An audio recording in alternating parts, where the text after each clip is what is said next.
باب الاعتکاف۔ اعتکاف کہتے ہیں اپنے آپ کو روکنے اور کسی چیز کے اوپر قائم رہنے اور کہیں ٹھہرنے، کسی چیز کے اوپر جمے رہنا، یہ اعتکاف۔ اور شریعت کی اصطلاح میں اعتکاف اس چیز کا نام ہے کہ ایک خاص صورت سے آدمی مسجد میں ٹھہرا، مسجد میں قیام کرنے اور مسجد میں اپنے آپ کو روک کر رکھنے کا نام ہے۔ عن عائشہ ان النبی صلی اللہ علیہ وسلم کان یعتکف العشر الاواخر من رمضان حتی توفاہ اللہ ثم اعتکف ازواجہ من بعد۔ حضرت عائشہ فرماتی ہیں کہ نبی صلی اللہ علیہ وسلم آخر وقت تک، جب تک اللہ تعالیٰ نے آپ کو اٹھا لیا، آپ ہر رمضان کے آخری 10 دنوں میں اعتکاف کیا، یعنی مسجد میں قیام کرتے تھے، مسجد میں ٹھہرے رہتے پورے تک، اور یہ آپ کا معمول عمر بھر رہا۔ اس سے مراد ہے وہ معمول جو آپ کا مدینہ طیبہ میں تھا۔ رمضان شریف کے روزوں کا حکم مدینہ طیبہ میں آیا ہے۔ دوسری یہ کہ مکے میں سرے سے کوئی اس وقت تک مسجد ہی نہیں تھی اور مسجد حرام میں اعتکاف کرنے کا کوئی موقع نہیں تھا۔ اس وجہ سے اس سے مراد یہ ہے کہ مدینہ طیبہ میں جب تک آپ نے قیام فرمایا، آخر وقت تک آپ کا یہ معمول رہا کہ رمضان میں آخری 10 دنوں میں آپ اعتکاف کریں۔ ثم اعتکف ازواجہ من بعد، پھر آپ کی ازواج مطہرات آپ کے بعد اعتکاف کریں۔ ازواج مطہرات کا اعتکاف جو تھا وہ اپنے ہی حجروں میں تھا، مسجد کے اندر نہیں، لیکن ازواج مطہرات کے جو حجرے تھے وہ بالکل مسجد سے متصل تھے، یعنی مسجد کے ساتھ ساتھ تمام ازواج کے مطہرات، ازواج کے حجرے تھے اور ہر ایک کا دروازہ مسجد کے اندر تھا۔ یعنی نبی صلی اللہ علیہ وسلم جس بیوی کے ہاں جو قیام رکھتے تھے وہاں سے آپ سیدھے مسجد کے اندر اس دروازے سے تشریف لائے۔ تو چونکہ مسجد سے متصل تھا، اس وجہ سے ازواج مطہرات بھی مسجد کے اندر آنے کی ان کو کوئی ضرورت نہیں تھی، اور عورتوں کا اعتکاف مسجد میں ہوتا ہی نہیں ہے، وہ مسجد کے گھروں ہی میں ہوتا ہے عورتوں کا اعتکاف۔ تو ازواج مطہرات بھی اعتکاف کرتی رہی رمضان کے آخر۔ وعن ابن عباس قال كان رسول الله صلى الله عليه وسلم اجود الناس بالخير وكان اجود ما يكون في رمضان كان جبريل يلقاه كل ليلة في رمضان يعرض عليه النبي صلى الله عليه وسلم القرآن فإذا لقيه جبريل كان اجود بالخير من الريح المرسلة۔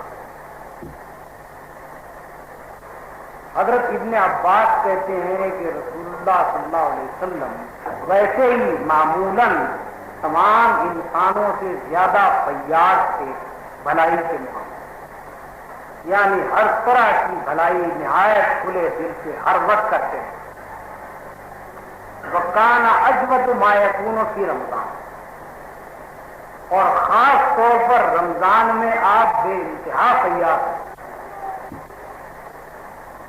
کانا جبریل یلقاہ کل لیلۃ فی رمضان، جبریل ہر رات کو رمضان کے زمانے میں آپ کے پاس آتے تھے، یعرض علیہ النبی صلی اللہ علیہ وسلم القرآن، اور رسول اللہ صلی اللہ علیہ وسلم ان کو قرآن مجید سنا۔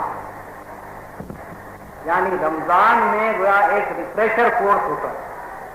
ویسے بھی آپ قرآن مجید کو کبھی بھولتے نہیں تھے، جس وقت آپ کے اوپر نازل ہو جاتا تھا وہ دل پر نقش ہو جاتا تھا، کبھی ایک لفظ نہیں بھولے۔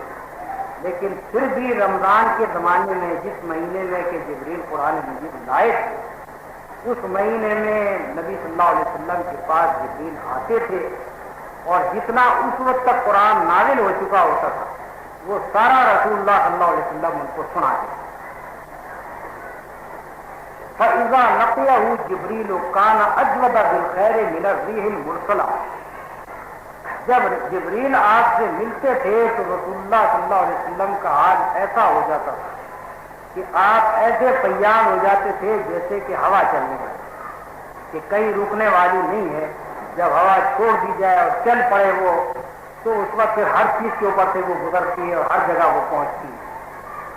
تو اس طرح سے رسول اللہ صلی اللہ علیہ وسلم کی خیر اور آپ کی جو فیاضی تھی وہ اتنی رواں اور دواں ہو گئی، یعنی اس مسرت کی وجہ سے بھی جبریل سے آپ کو ہر روز ہر رات کو ملنے اور قرآن مجید سنانے سے آپ کو یہ اس حدیث کا اعتقاد کے مضمون سے کوئی تعلق نہیں ہے، لیکن مصنف مشکات کے اس کو مشکات اعتقاد کے باب میں وعن ابی ہریرہ قال كان يعرض على النبي صلی اللہ علیہ وسلم القرآن كل عام مرة فعرض عليه مرتين في العام الذي قبض وكان يعتكف كل عام 10 فاعتكف 20 في العام الماضي قبض۔ حضرت ابو ہریرہ کہتے ہیں کہ نبی صلی اللہ علیہ وسلم کے سامنے قرآن مجید ہر سال ایک مرتبہ پیش کیا جاتا، مگر جس سال آپ کا انتقال ہوا ہے اس سال آپ کو 2 مرتبہ قرآن مجید سنا ہے۔ وہاں اوپر والی حدیث میں ہے کہ رسول اللہ صلی اللہ علیہ وسلم جبریل کو سناتے تھے، اس حدیث میں ہے کہ جبریل رسول اللہ صلی اللہ علیہ وسلم کو سناتے تھے۔ معلوم ہوتا تھا کہ عمل دونوں طرح ہے، اس سے اندازہ ہوتا ہے کہ ایک مرتبہ جبریل رسول اللہ صلی اللہ علیہ وسلم کو سناتے تھے قرآن مجید اور ایک مرتبہ رسول اللہ صلی اللہ علیہ وسلم جبریل کو سناتے تھے۔ تو جس سال آپ کا انتقال ہوا اس سال 2 مرتبہ ہے، یعنی 2 مرتبہ قرآن مجید آپ نے سنایا اور 2 مرتبہ سنایا۔ فاعتکف 20 فی العام الذی قبض، اس لیے آپ نے 20 دن اعتکاف فرمایا اس سال جس سال آپ کا انتقال، یعنی عام معمول 10 دن کا تھا، لیکن آخری سال آپ نے 20 دن اعتکاف کیا اور 2 مرتبہ آپ کو قرآن سنایا گیا اور 2 مرتبہ۔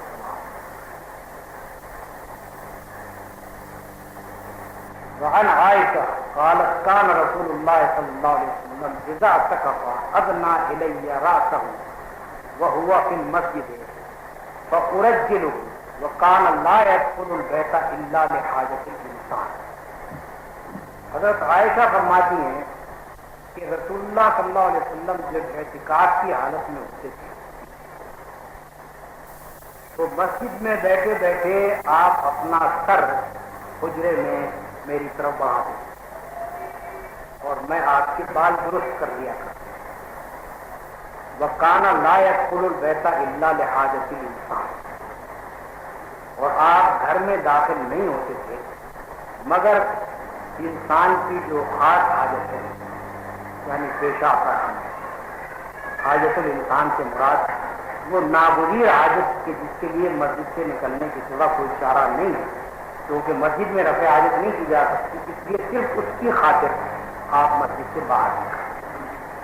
باقی یہ کہ یہ جو بتایا گیا کہ سر آپ داخل کر دیتے تھے، میں نے بتایا آپ کو کہ حجرہ چونکہ آپ کا اس کا دروازہ مسجد کی طرف کھلتا تھا، ایک دروازہ مسجد میں کھلتا تھا، اس وجہ سے مسجد میں بیٹھے بیٹھے اس دروازے سے آپ سر آگے بڑھا دیتے تھے اور حضرت عائشہ تیل ویل ڈال کر اور آپ کے بال درست کرتے تھے۔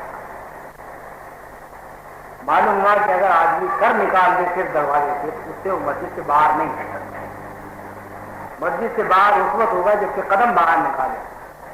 قدم اگر باہر نہیں نکالا ہے اور قدم اندر ہے تو ظاہر بات ہے کہ جسم کا بڑا حصہ مسجد کے اندر رہے گا، تو اس لیے سر بہت باہر نکال دینے سے اگر فرض کیجیے مسجد کے دروازے میں کھڑے ہو کر آپ اتنا سر باہر نکال کر کسی سے بات کر لیں گے تو کوئی آپ کا اعتکاف نہیں ٹوٹے، لیکن مسجد سے قدم آپ باہر نکالیں گے تو آپ کا اعتکاف ٹوٹ جائے۔ باہر نکلنے کے لیے اجازت صرف اس صورت میں ہے جبکہ کوئی ناگزیر آ جائے، مثلا ایک آدمی کا کھانا لا کے دینے والا کوئی نہیں، اس وجہ سے وہ محض اپنا کھانا لینے کے لیے جا سکتا ہے مسجد سے باہر، وہاں گھر جائے یا کسی دکان پر جا کر اپنا کھانا لے کر۔ یہ آدمی کی ناگزیر ضرورت ہے کیونکہ بھوکا نہیں مر سکتا ہو، کسی طرح سے پیشاب پخانے کے لیے مسجد سے باہر رہ سکتا ہے، تو جو ناگزیر حاجات ہیں ان کے سوا اور کسی حالت میں مسجد سے باہر نہیں نکلنا چاہیے اعتکاف کی حالت۔ وعن ابن عمر ان عمر سأل النبي صلی اللہ علیہ وسلم قال كنت نظرت في الجاهلية ان اعتكف ليلة في المسجد الحرام قال فأوف بنظرك۔ حضرت ابن عمر کہتے ہیں کہ حضرت عمر نے رسول اللہ صلی اللہ علیہ وسلم سے پوچھا کہ میں نے زمانے جاہلیت میں یہ نظر مانی تھی کہ میں ایک رات مسجد حرام میں اعتکاف کروں۔ قال فأوف بنظرك، تو حضرت ابن عمر کہتے ہیں کہ رسول اللہ صلی اللہ علیہ وسلم نے فرمایا کہ تم اپنی نظر پوری کرو۔ اس سے معلوم ہوا کہ جاہلیت میں بھی اگر کسی انسان نے کسی نیک کام کی نظر مانی، اللہ کے لیے کسی کام کی نظر مانی، تو اس نظر کو پورا کرنا ہے۔ اگر کسی غلط کام کی، کسی بیجا کام کی، کسی گناہ کے کام کی نظر مانی ہو تو اس کو پورا نہیں کرنا چاہیے، لیکن نظر اگر نیک کام کی مانی ہے، اللہ کی خاطر کوئی کام کرنے کے لیے مانی ہے، تو اس میں کوئی مذاکرہ نہیں۔ جاہلیت کے زمانے میں بھی نظر مانی ہو تو آدمی اسلام کے زمانے میں بھی اس کو پورا کرے، اگرچہ اس کا پورا کرنا لازم نہیں ہے، اسی میں اختلاف ہے۔ بعض کہتے ہیں کہ اس کو پورا کرنا لازم ہے، بعض فقہا کہتے ہیں کہ لازم نہیں کی جا سکتی۔ اور بنظرک کے دو مفہوم ہو سکتے ہیں، ایک مفہوم یہ ہے کہ لازم ہے کہ تم نظر پوری کرو، اور یہ مفہوم بھی ہو سکتا ہے کہ ہاں تم پوری کر سکتے ہو۔ اس سے یہ بھی معلوم ہوا کہ جاہلیت کے زمانے میں بھی اعتکاف کا طریقہ معروف تھا، اور قرآن مجید میں اس کا ذکر بھی آتا ہے۔ یعنی جو مشرکین تھے وہ بھی اعتکاف کرتے تھے، مگر بتوں کے لیے کرتے تھے، اور جو اہل اللہ تھے وہ اللہ کے لیے اعتکاف کرتے تھے، عبادت کا۔ بعض اوقات مشرکین بھی اللہ کے لیے مسجد حرام میں اعتکاف کرنے کی نظر مانتے تھے، جیسے کہ حضرت عمر کے قول سے معلوم ہے کہ انہوں نے کسی چیز کے لیے جاہلیت کے زمانے میں نظر مانی کہ رات بھر مسجد حرام میں ٹھہروں گا، اور وہ اللہ کی خاطر کی، ورنہ نبی صلی اللہ علیہ وسلم ان کو نظر پوری کرنے کا حکم نہ دیتے۔ عن انس قال كان النبي صلی اللہ علیہ وسلم يعتكف في العشر الاواخر من رمضان فلم يعتكف عاما فلما كان العام المقبل اعتكف 20۔ حضرت انس کہتے ہیں کہ نبی صلی اللہ علیہ وسلم رمضان کے آخری 10 دنوں میں ہمیشہ اعتکاف فرمایا کرتے تھے، مگر ایک سال آپ نے اعتکاف نہیں کیا۔ جب دوسرا سال آیا تو آپ نے 20 دن اعتکاف۔ اس سے یہ معلوم ہوا کہ رسول اللہ صلی اللہ علیہ وسلم نے ایک سال اپنے زمانے قیام مدینہ میں اعتکاف نہیں کیا۔ اس سے اس بات کی دلیل ملتی ہے کہ اعتکاف کرنا فرض نہیں، واجب نہیں ہے۔ اگر فرض و واجب ہو تو پھر اعتکاف کرنا نبی صلی اللہ علیہ وسلم ایک سال بھی نہیں چھوڑتے۔ صرف یہ مسئلہ واضح کرنے کے لیے کہ یہ واجب نہیں ہے مگر بہت بڑی نیکی ہے اور ایک ایسی سنت ہے کہ جس کے اوپر عمل کیا جانا چاہیے، اس لیے آپ برابر اعتکاف کرتے رہے، لیکن ایک سال آپ نے اعتکاف نہیں کیا تاکہ فرض میں اور سنت میں فرق ہو، یہ معلوم ہو جائے گا فرق کیا ہے سنت۔ اسی وجہ سے مختلف فقہا کے درمیان اعتکاف کی نوعیت میں اختلاف، بعض اس کو فرض کہہ تو واجب قرار دیتے ہیں، اس وجہ سے کہ وہ کہتے ہیں کہ حضور نے ہمیشہ اعتکاف کیا ہے اور ایک سال نہیں کیا تو دوسرے سال آپ نے اس کی قضا 10 دن بیٹھ کر تھا۔ بعض کہتے ہیں کہ نہیں یہ سنت ہے اور سنت مؤکدہ ہے، بعض کہتے ہیں کہ نہیں یہ مستحب ہے اور ایسا مستحب ہے کہ جس کے اوپر عمل کیا جانا چاہیے۔ یہ مختلف جو عمل ہیں رسول اللہ صلی اللہ علیہ وسلم کو، ان کو دیکھ کر فقہا نے یہ رائے قائم۔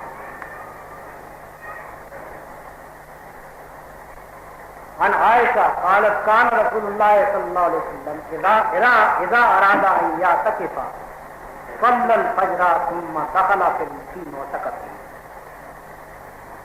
حضرت عائشہ فرماتی ہیں کہ رسول اللہ صلی اللہ علیہ وسلم جب ارادہ فرماتے اعتکاف کرنے کا تو فجر کی نماز پڑھ کے پھر اپنے معتکف میں بیٹھتا.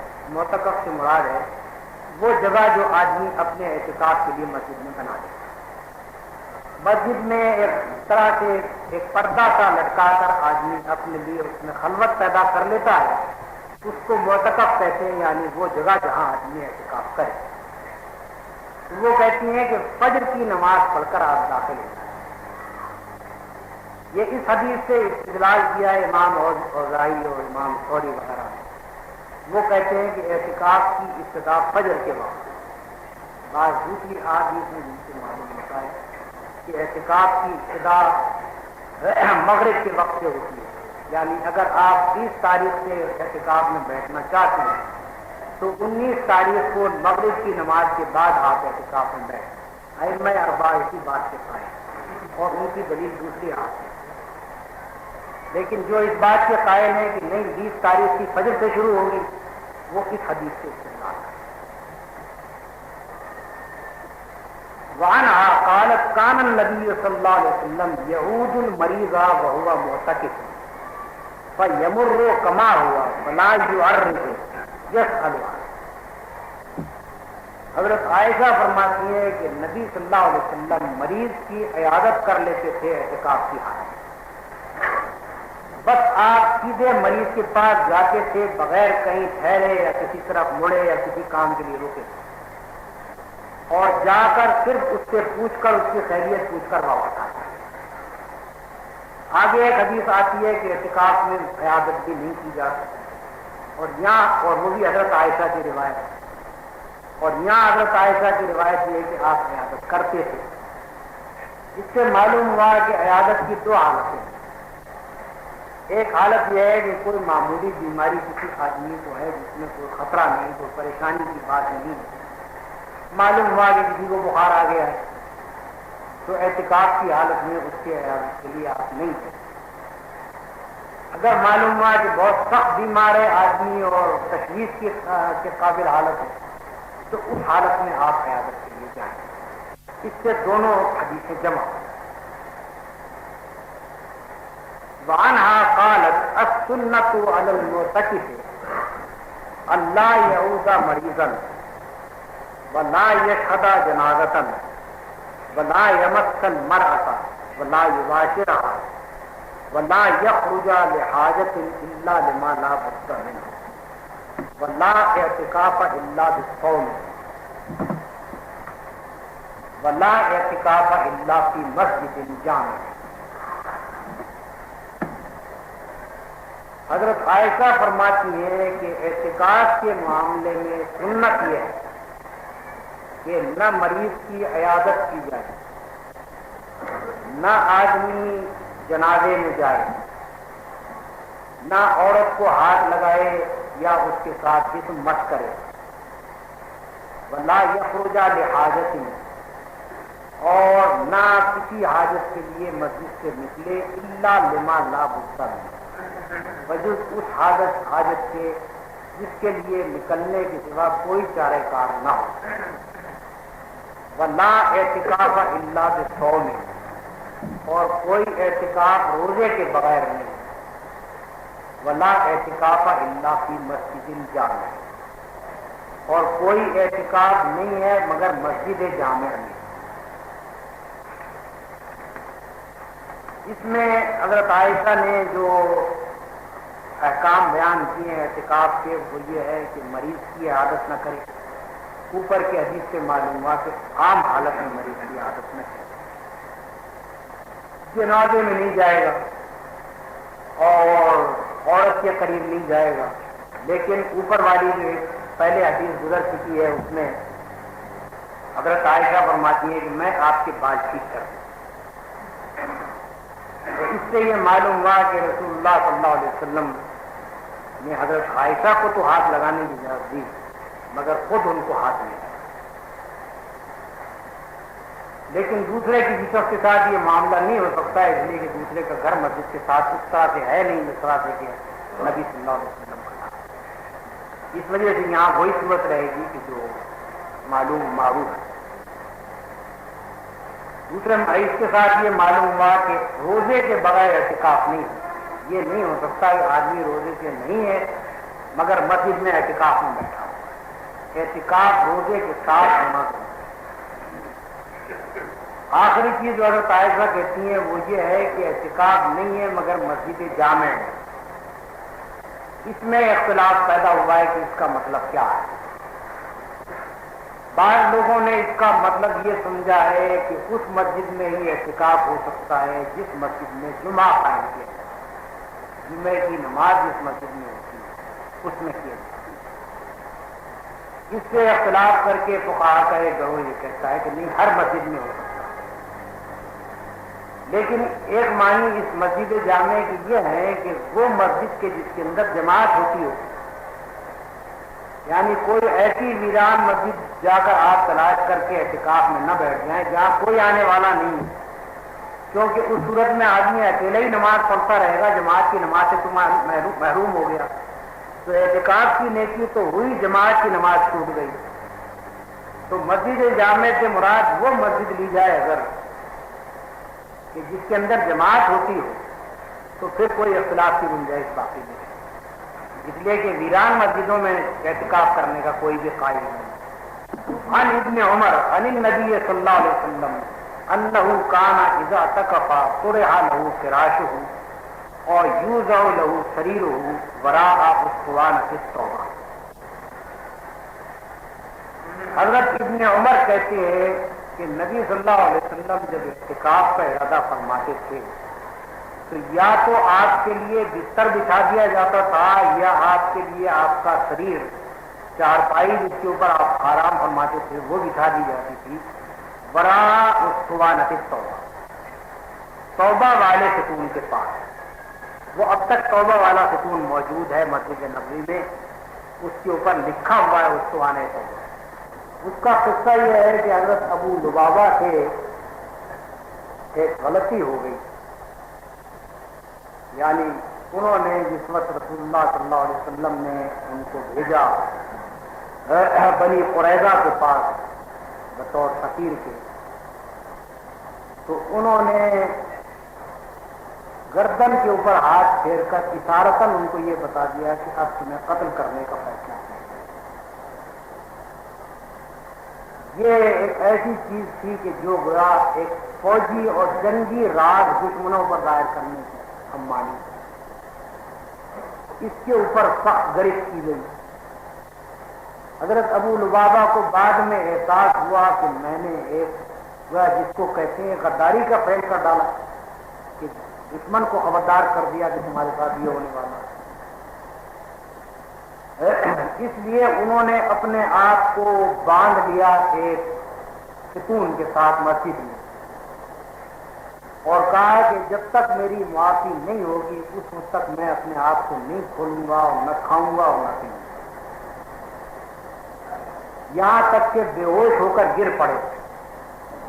اس کے بعد جب ان کی معافی آئی اللہ تعالیٰ کی طرف سے تب ان کو کھولا گیا، تو اس کو اسطوانۃ توبہ آج تک کہا جاتا ہے، اس کے اوپر لکھا ہوا بھی ہے مسجد نبوی میں، وہ ستون محفوظ رکھا۔ تو اس میں اس ستون کے قریب آپ اعتکاف کرنا ہے۔ عن ابن عباس ان رسول اللہ صلی اللہ علیہ وسلم قال فی المعتکف هو يعتكف الذنوب ويجرى له من الحسنات كعامل الحسنات كلها۔